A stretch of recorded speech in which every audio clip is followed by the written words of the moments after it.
কখনো কখনোই কোনো মানুষের দুর্বলতা নয় যে হাজার আঘাত সহ্য করেও নীরব থাকছে, প্রত্যুত্তরে আঘাত ফেরত পাঠাচ্ছে না, সে আর যাই হোক দুর্বল কখনোই নয়। আঘাতে মানুষ কোঁকিয়ে ওঠে, কেঁদে ফেলে, চিৎকার করে, প্রতিহিংসা পরায়ণ হয়ে ওঠে।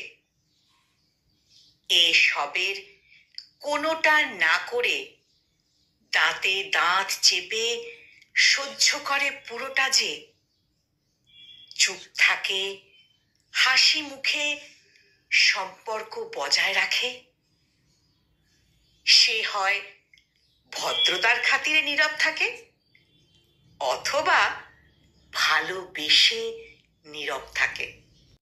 নীরব মানুষদের দুর্বল ভেবে বারবার আঘাত করতে নেই, কারণ যে মানুষেরা নীরবে আঘাত সহ্য করে নেওয়ার ক্ষমতা রাখে, তার সহ্যের বাঁধ ভেঙে গেলে সে প্রত্যুত্তরে যে আঘাত পাঠাবে, সে আঘাত সহ্য করার ক্ষমতা সব মানুষের কখনোই ছিল না, আর থাকবেও না।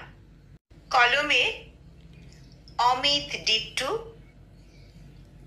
আর পাঠটি উপস্থাপনে আমি নিবেদিতা।